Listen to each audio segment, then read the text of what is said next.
as long as you can muster up the courage to say, you know what, I want help in some way, shape or form, no matter who it's to, if it's just to yourself, you can get through it. You can absolutely get through it. Hi, welcome to Special Silence. I'm here with Leech, and we're going to be talking about mental health and music and being a creative, and so Life in general. So Nick, why do you think it's important now to share that story with people publicly? A lot of people in my family have been through mental health journeys.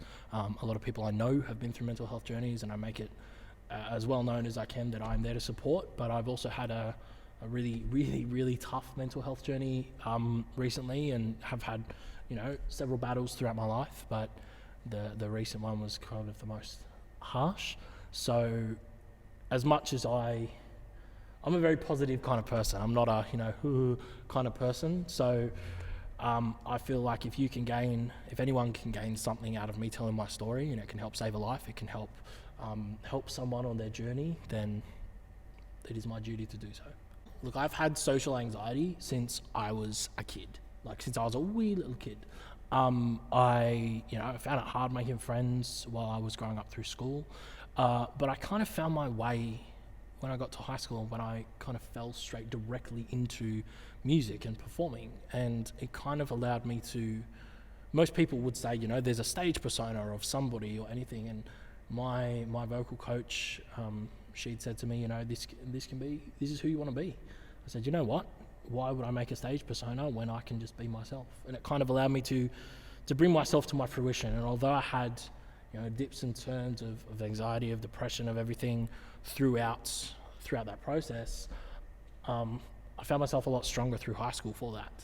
But recently, at the end of 2018, I was in a very, very serious committed relationship with a girl, and that's kind of where the journey took a turn. As a little kid, I wouldn't shy away from going and talking to a counsellor and going to anything, because for me, no matter how big my file was, I found it really helpful. It was just to talk to someone. I could just talk to someone. I'm not crazy because of it. I'm not anything. If somebody's got the flu, they go to the doctor. If somebody is, having a hard day at work, they go and talk to somebody about it. They go talk to their coworker. You know what? If I'm having a hard day mentally, there are people that I can talk to. It's just like talking to somebody regularly. So that was a big process for me. And then I've been shaped by really, really strong women in my life. I am 1,000%, everything. I support strong women to the end of the earth. My mum is a strong woman, my grandmother, and all the women that have been around me, especially my vocal coach, who helped me kind of define who my onstage personality was. And the support that they kind of gathered for me was astronomical. And that's what kind of helped me understand that I can be this person that I've always known I am inside. Very extroverted, very everything, and I don't need to be approved by anyone. So yeah, that was my biggest kind of support network during that growth period. So you mentioned back in 2018 that you had some struggles, and that a lot of things were happening to you. Would you feel comfortable sharing some of that? Yeah, of course. So 2018, towards the end of it, I'd been in a long-term committed relationship. But the difference with this was I had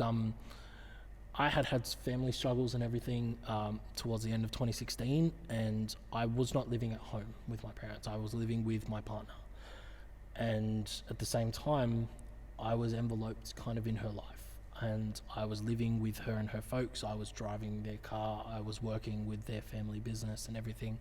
So at the end of 2018, when it was called off, I was left with nothing.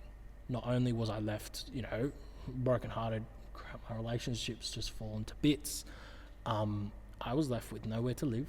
I was left with nowhere to go. I was left with no job. I was doing part-time vocal coaching, very, very minimally, but everything kind of crumbled. And so many people they think that mental health is just you're sick, and it's so not. Anxiety and depression of this magnitude, of this clinical magnitude, are caused by not only chemical imbalances, but also mental, physical, emotional, and environmental imbalances. And my environment kind of went up the crap pretty quickly. So I was left across the Christmas break with, staying on my uncle's couch. I had nowhere to live. I had nowhere to anything, and I had to quickly find. I was given a time frame of, a small time frame because got to find your footing, deal with your breakup, and buy a car and find a full-time job that's no longer in what you want to do, and put food on your own plate and everything, and find a place to live as well. And it kind of it overwhelmed every single one of my senses and everything. So things kind of got really bad. I felt really alone, and I couldn't, I didn't have many people to talk to. That whole breakup, I was enveloped in an environment with people, a social situation, everything. So everyone that I knew, everyone that I talked to closely, was part of that family, was linked in with that. So I had no one, and for the first time in my life, I felt truly alone, and like everything was,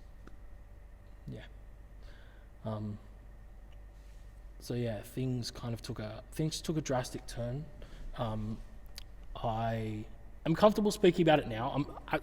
As I said at the start, I'm quite a positive person, and this was so uncharacteristic of me. I knew something was wrong, but when you're in that moment, you don't realize something's wrong, and it's really hard to reach out.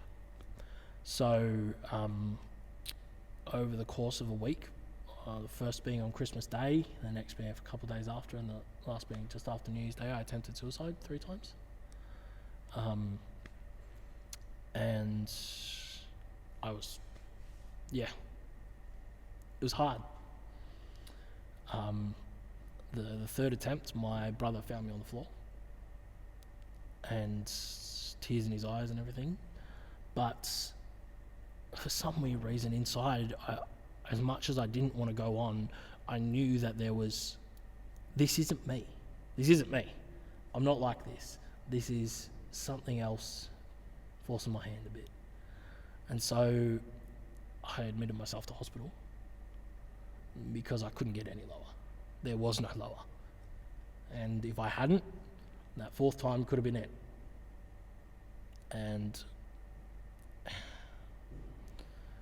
so I admitted myself to hospital, Campbelltown Hospital in the PEC unit, and they were so kind.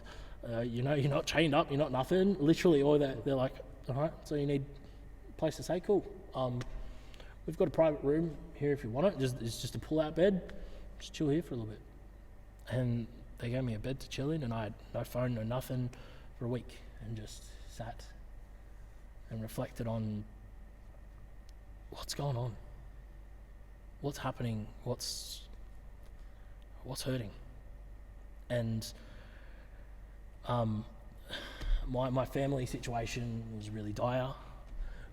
My dad doesn't live in this country. He lives, overseas, and he only had a week left while I was in Pekin, and then he had to leave. It was a really, really hard situation.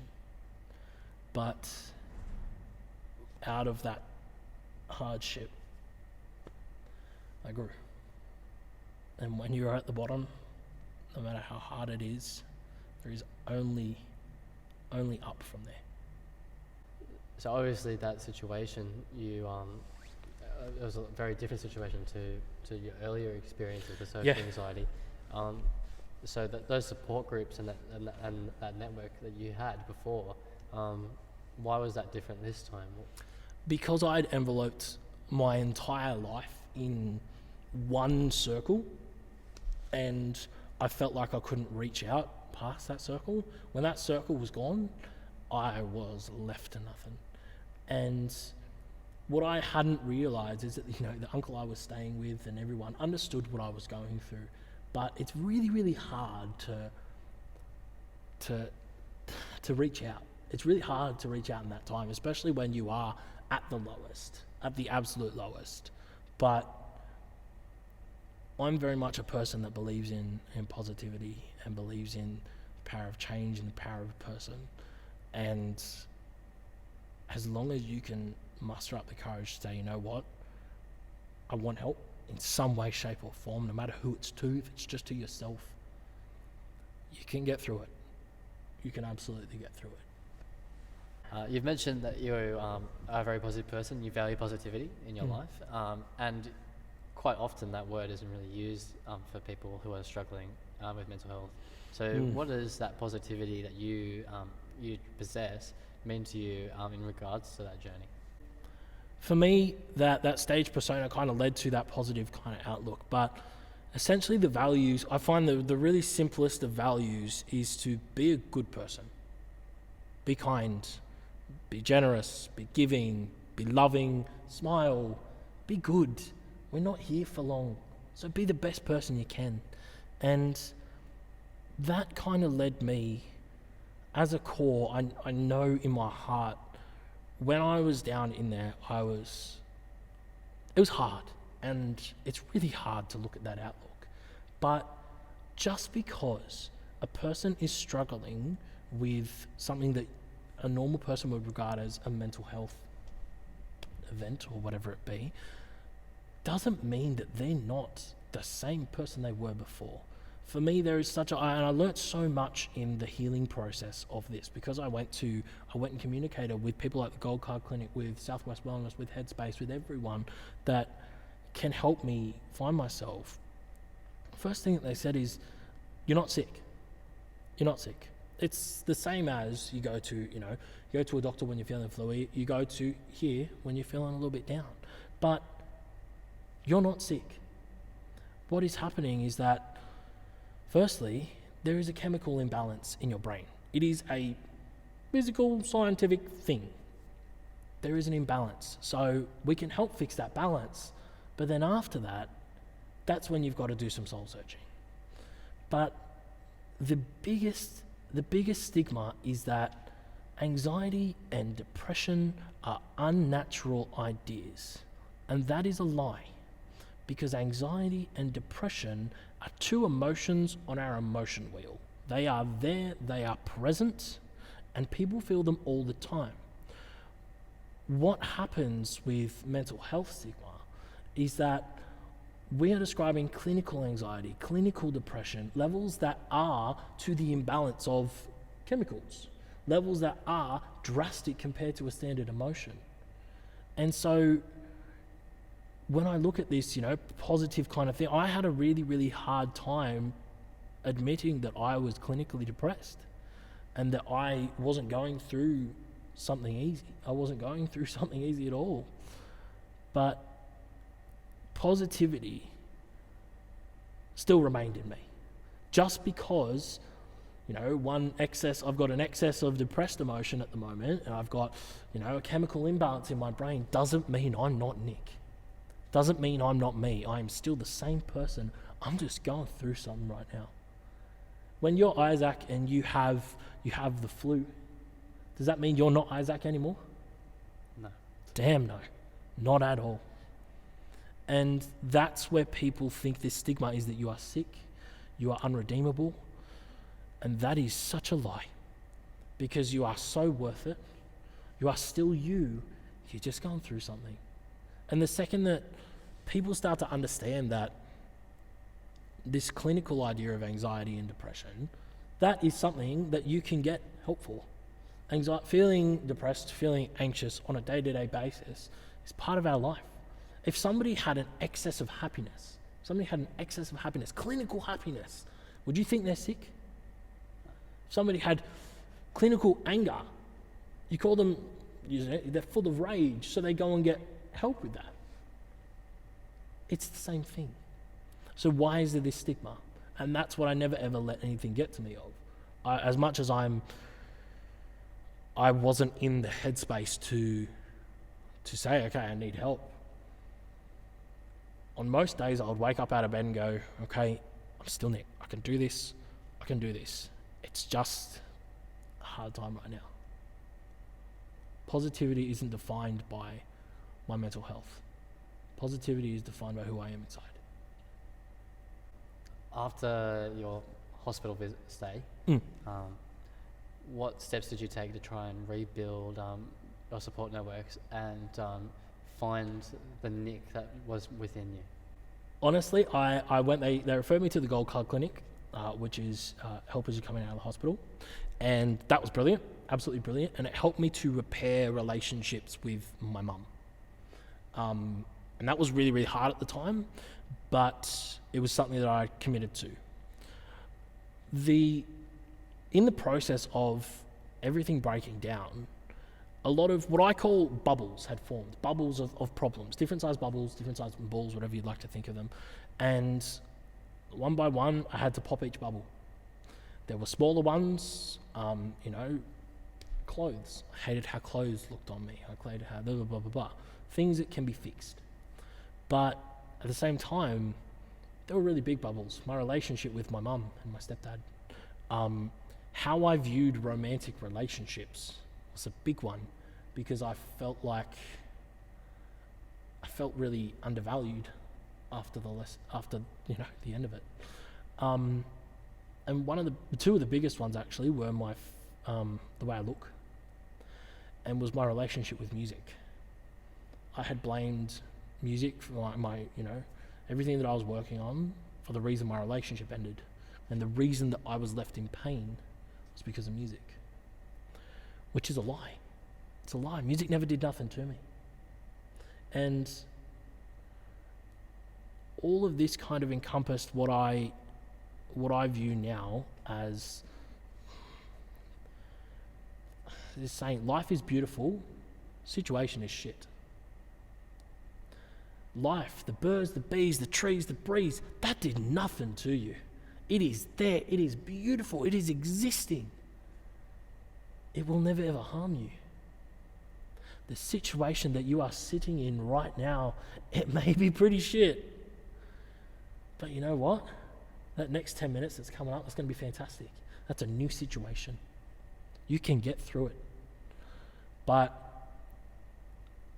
now I realize that me trying to escape life when I did, there was no reason for. Because life in itself did nothing to me.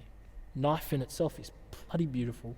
It is beautiful. It is full of opportunity and grace and perfection and it is amazing. The situation I was in was dark. It was not full of hope at that time, but you know what? Bring on tomorrow. Let it shine. That's a musical theatre reference, sorry. So once I kind of started to get that in my head, started to clear my space and put into place ideas and thoughts and help. People had given, I'd never gone to this extreme, and this was the most extreme that a mental health journey can be. The second that I got the help and I started putting things in place, I realized, you know what? This isn't going to happen to me again. I am so much stronger for it. I am here today. I am thankful, I'm so thankful that I'm here today, can experience everything, but it's not going to happen to me again because I've put systems in place to help me understand when something's stressful. But I'm also not going to let my life fall apart to one reason anymore. Again, I've fixed my pie, as they say. You've got different slices of the pie are related to different slices of life. You've got relationship, you've got friendship, you've got family, you've got living, you've got work. My whole pie was in one basket. That basket fell from under me. And it wasn't the basket going that hurt. It was the fact that the whole pie was gone. That's what broke me. But I will never ever let my whole pie be gone again. Because I know, for one, how devastating it can be, but for two, how strong I can be. I lived through that. I can live through anything.